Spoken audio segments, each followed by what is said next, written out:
Hi అండి. ఈరోజు video ఏంటనుకున్నారు? నేను మా టిల్లుగాడు షికారుకొస్తే మంచిగా మెరిసిపోతా దగదగ ఫ్రెష్‌గా మంచి క్వాలిటీ ఉల్లిపాయలు కనిపించినాయండి. అది కూడా 100కి 4 కేజీలు అన్నాడు. ఆగుతామా చెప్పండి?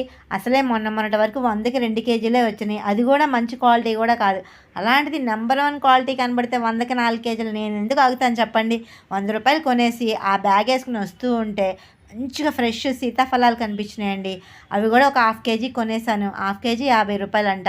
అవైతే అంటే పచ్చివి కొనుక్కొస్తుంటే అవి కొన్ని పండట్లేదండి. అందుకే నేను మంచిగా తయారైనయే కొనుక్కొచ్చుకున్నాను. చట్నీలకి, కర్రీస్‌లోకి ఒక కొబ్బరికాయ కూడా కొనుక్కొచ్చుకున్నానండి. చూసారు కదా! చాలా బాగున్నాయి సీతాఫలాలైతే. ఇక ఉల్లిపాయలంటారా? ఉల్లిపాయలంటే నాకు మహా పిచ్చండి బాబు. ఇంట్లో ఎప్పుడు ఒక 4, 5 కేజీలు ఉండాల్సిందేనండి. లేదంటే నాకు అదేదో పెద్ద వెల్తులా అనిపిస్తది. కిచెన్‌లో ఉల్లిపాయల ఆయిల్ నాకు ఫుల్‌గా ఉండాలి. అదంటే నాకు పిచ్చనమాట. మరి ఉల్లిపాయలంటే మీకు పిచ్చేనా? కామెంట్ చేయండి. Bye bye.